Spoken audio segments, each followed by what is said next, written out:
ada sikap istiqomah di dalam membina kehidupan berumah tangga ini. Lalu mengerti posisi suami, ini termasuk tanda berterima kasih. Suami saya itu kerjanya apa, golongannya apa, gajinya sebulan berapa. Atas dasar itu lalu istri menjadi istri yang tahu diri. Walaupun suami harus menyenangkan istri, istri pun hendaknya nimbang, tahu batas kemampuan suami. Kemauan mungkin tidak terbatas, tapi kemampuan sangat terbatas. Kalau suami pegawai kecil, ya mintalah yang kecil-kecil.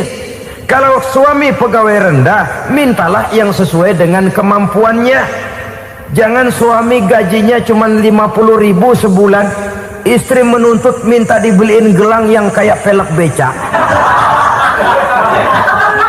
Tentu sudah overacting namanya. Saudara hadirin yang saya muliakan, kunci awalnya bersyukur kepada Allah. Kalau sudah bisa berterima kasih kepada manusia, hati ini akan mudah bersyukur kepada Allah. Rumah tangga yang pandai bersyukur, berapapun kecilnya nikmat, bukan kecilnya yang dia lihat, tapi karunia Allah yang dinilai. Sehingga dari rasa berterima kasih kepada manusia akan timbullah rasa syukur kehadirat Allah Subhanahu wa ta'ala.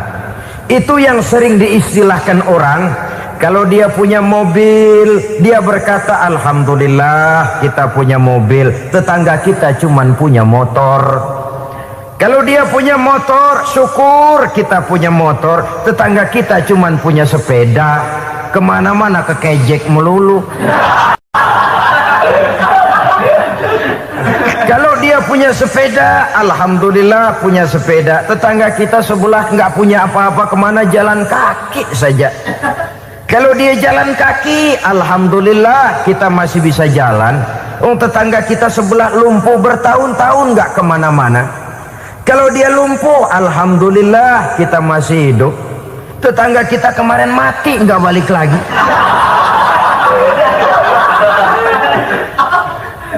Lalu akan timbul rasa syukur.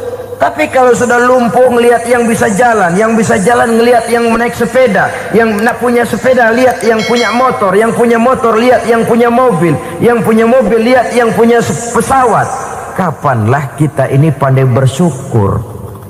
Sebab kesenangan seperti pelangi, tidak pernah di atas kepala kita, selalu kelihatannya di atas kepala orang lain. Sehingga kalau ngobrol orang sering bilang, lu sih enak lo gue lihat, gue kebelangsak amat nih ya. Setiap orang ngomong kepada kita begitu nadanya. Kita yang dilihat enak, sementara kita melihat orang lain enak. Tukang tahu melihat tukang tempe enak, tukang tempe melihat tukang tuak enak, tukang tuak bilang tukang sirsak enak. Enak itu seperti pelangi. Namun kalau kita mau merenungi, tidak pernah Allah berhenti memberikan nikmat kepada kita. Sejak kita bangun tidur sampai kita tidur kembali, bahkan tidur itu sendiri, seluruhnya tidak pernah putus dari nikmat Allah. Bahagia ada di gubuk reot, bahagia ada di rumah mewah, bahagia ada di hati kopral, bahagia ada di hati jenderal, di gunung dan di kota, di hutan belantara dan di desa, di keheningan malam atau di keramaian siang. Kalau kita mau mencari, bahagia selalu ada. Tapi hati yang tidak pandai bersyukur, bagaimanapun banyak kebahagiaan yang meliputi hidupnya, dia tidak akan pernah pandai mensyukurinya. Maka berterima kasihlah kepada istri, berterima kasihlah kepada suami, bersyukurlah kehadirat Allah Subhanahu wa ta'ala. Saya sering mengatakan, sebaliknya seorang suami bagaimanapun kondisi istrinya, kalau itu memang jodohnya, beranilah berkata, istriku adalah Romeoku, istriku adalah Julietku, atau istriku adalah Sri Kandiku. Biarin pengkor ya pengkor, gak ada urusan. Mensyukuri. Kalau tidak mensyukuri, yang timbul lalu sesalan. Kalau sudah sesalan, mudah umpat mengumpat, caci mencaci dalam rumah tangga, lalu terjadilah kegaduhan. Ketenangan sulit kalau sudah tidak ada unsur saling menghargai itu. Lebih celaka lagi kalau sudah mengarah kepada penyesalan. Kata istrinya, bang gue nyesel kawin sama lu, Suami digituin mungkin gede kepalanya. Kalau lu nyesel apalagi gua, makin nyesel. Iya, coba pikir bertahun-tahun kita berumah tangga, memangnya abang bisa beliin apa sama saya? Itu juga gerobok kalau nggak ngeridit bang. Kalau nggak ngeridit, memangnya kamu bayar kreditan pakai daun pisang? Saudara hadirin yang saya hormati, ini saya tekankan kepada ibu-ibu karena penyakit perempuan umumnya. Pernah Rasul itu pulang Isra Mi'raj cerita, saya pulang Isra Mi'raj diperlihatkan neraka. Neraka ya Rasul? Lalu bagaimana? Saya lihat kok isinya kebanyakan perempuan. Perempuan. Laki juga tidak sedikit. Cuma kebanyakan kok perempuan. Apa perempuan tidak sholat ya Rasul? Sholat. Tidak puasa? Puasa. Tidak ngaji? Rajinan dia sama suaminya. Tapi kenapa lebih banyak di sana?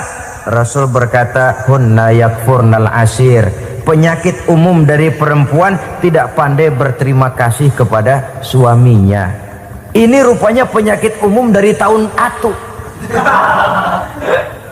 Saudara hadirin yang saya muliakan, jadi rumah tangga yang didirikan atas dasar mencapai ridho Allah, maka kelihatan dari pasangan suami istri menjadi orang yang pandai bersyukur terhadap nikmat.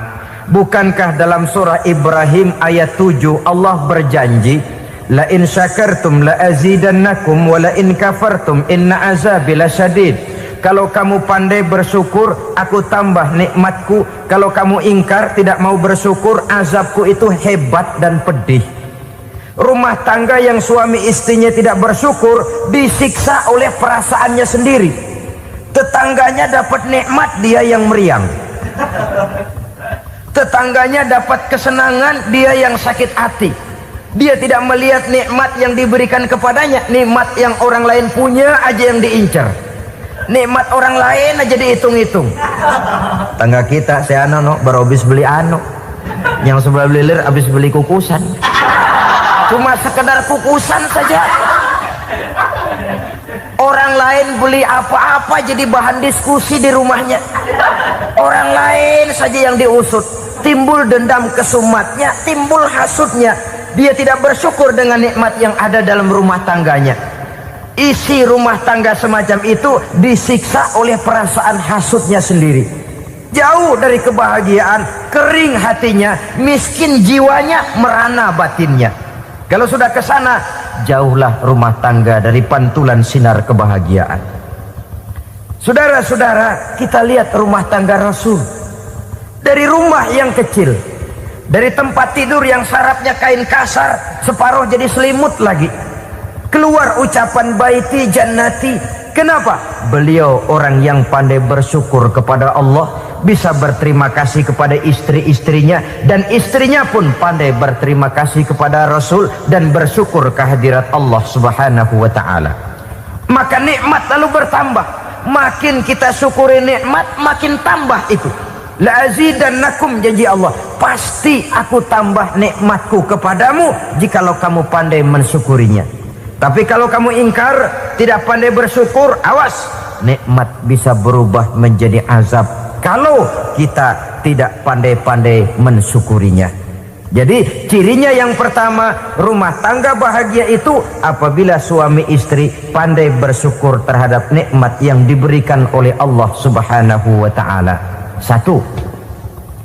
Cirinya yang kedua, rumah tangga yang berdasarkan untuk mardotillah, mencapai keridhaan Allah, sabar apabila mendapat cobaan.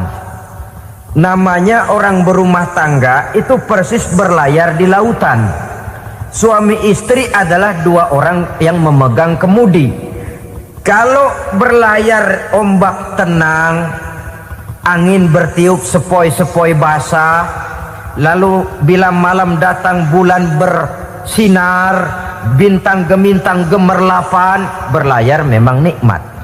Tapi satu saat angin puting beliung bertiup, gelombang menggunung, halilintar menyambar, kemudian petir berkilat.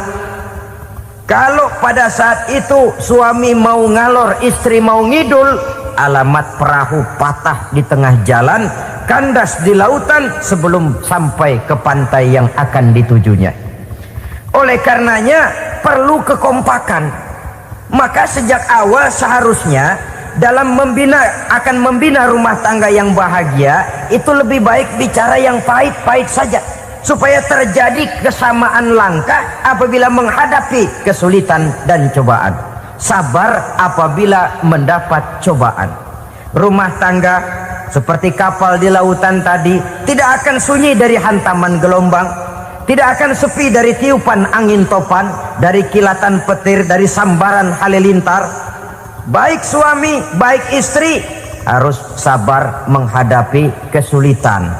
Kadang kesulitan dari segi ekonomi, kadang kesulitan dari segi mengarahkan dan mendidik anak-anak, kadang kesulitan karena banyak orang yang hasut dengan kita, kadang kesulitan berbagai macamlah yang menyebabkan kesulitan. Rumah tangga yang bertujuan mencapai ridho Allah sabar menghadapi segala macam kesulitan. Saudara-saudara kaum muslimin rahimakumullah, kesulitan adalah bagian daripada perjalanan hidup. Siapa orangnya yang tidak pernah menemukan kesulitan dalam kehidupan? Rasanya hampir tidak ada. Dan memang kesulitan bukan untuk ditakuti, kesulitan justru untuk diatasi, dicarikan jalan keluarnya. Begitulah suami istri yang bertujuan mencari ridho Allah. Manakala suami berada dalam kesulitan, istri mencarikan jalan keluar atau berusaha memberikan jalan keluar. Sebaliknya, manakala istri dalam kesulitan, suami bisa mencarikan jalan keluarnya, sabar dalam menghadapi segala macam kesulitan. Dalam surah Luqman ayat 17, Allah Subhanahu wa taala berfirman, "Wasbir 'ala ma asabak, inna dzalika min azmil umur." Dan bersabarlah terhadap apapun yang menimpa kamu, bersabarlah terhadap segala kesulitan yang kamu hadapi, karena sesungguhnya yang demikian itu merupakan sebagian dari perkara-perkara yang telah ditetapkan oleh Allah Subhanahu wa taala. Saudara-saudara kaum muslimin yang berbahagia, kunci sabar sesungguhnya terletak pada keyakinan bahwa segala sesuatu berasal dari Allah dan segalanya akan kembali kepada Allah Subhanahu wa taala. Rumah tangga yang sabar di dalam menghadapi kesulitan-kesulitan biasanya akan lebih mudah mencari jalan keluar. Tapi kalau sedikit kesulitan datang, kita tertimpa oleh kepanikan, oleh kegelisahan, dan oleh ketakutan yang tidak beralasan, maka kesulitan itu bukan saja tidak dapat diatasi, malah rasanya akan menjadi semakin besar di dalam kehidupan kita. Tidak ada rumah tangga yang tidak pernah berhadapan dengan kesulitan, bagaimanapun besarnya rumah tangga itu. Itulah sebabnya kita memerlukan orang lain. Hidup berumah tangga itu seperti orang punya mata. Kalau mata kita kelilipan, kalau mata orang lain kelilipan, gampang kita tiup. Tapi kalau mata kita sendiri yang kena kelilipan, tentu kita memerlukan orang lain untuk meniupnya. Oleh karenanya, suami istri harus saling mencarikan jalan keluarnya.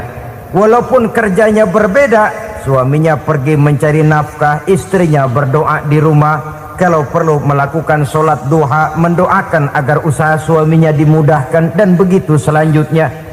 Sehingga dengan adanya kebersamaan, walaupun tidak selalu bersama-sama, maka masing-masing melaksanakan tugas dengan tenang dan merasa yang satu berbuat untuk kepentingan yang lain. Inilah cirinya yang kedua, sabar bila mendapat dan berhadapan dengan segala macam kesulitan.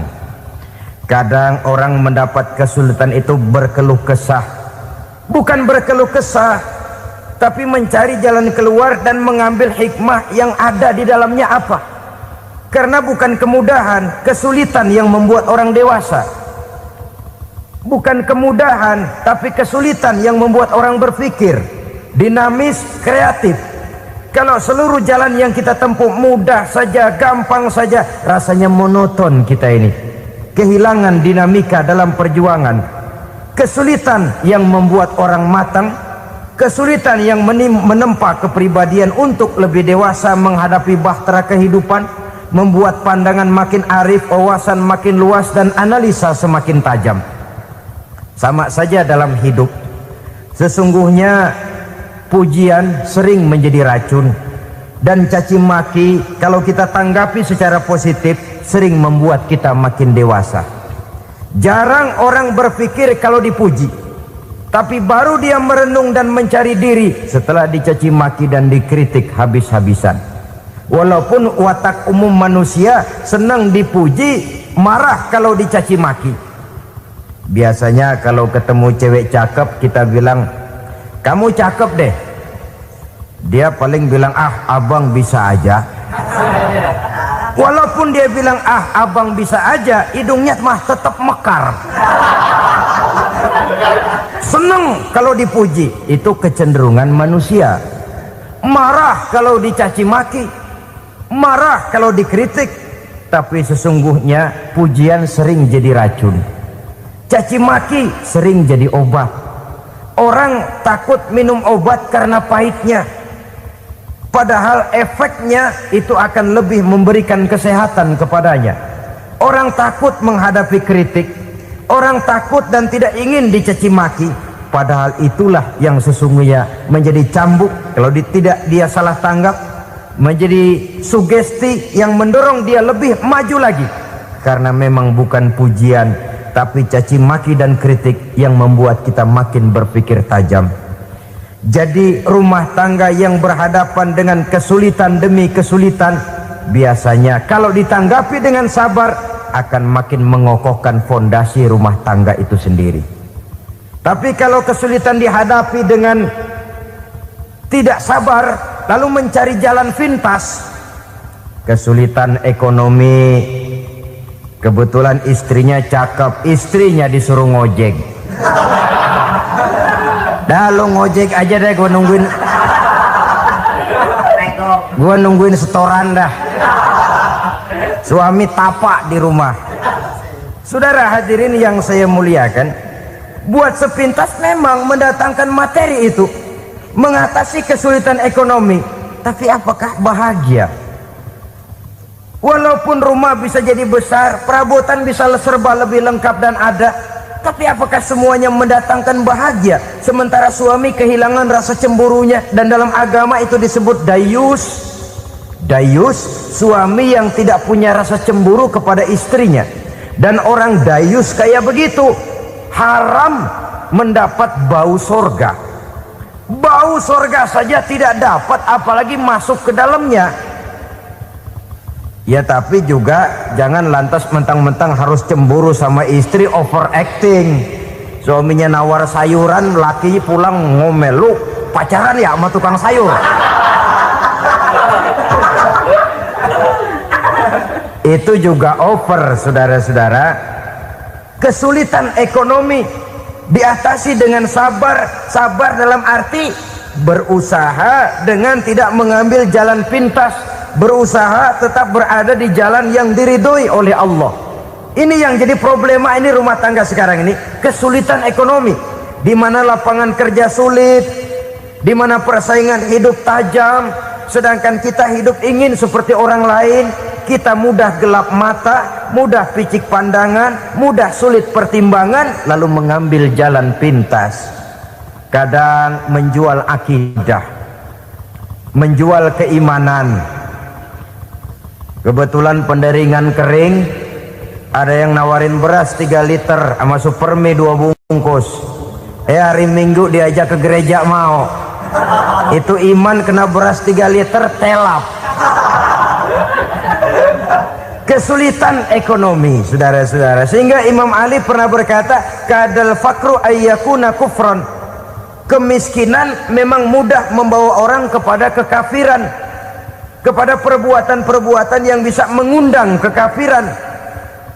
Oleh karena itu dalam tamsil lain beliau berkata, kalau ada ular dan ada kemiskinan, kemiskinan yang saya getok lebih dulu, kemiskinan yang saya bunuh lebih dahulu.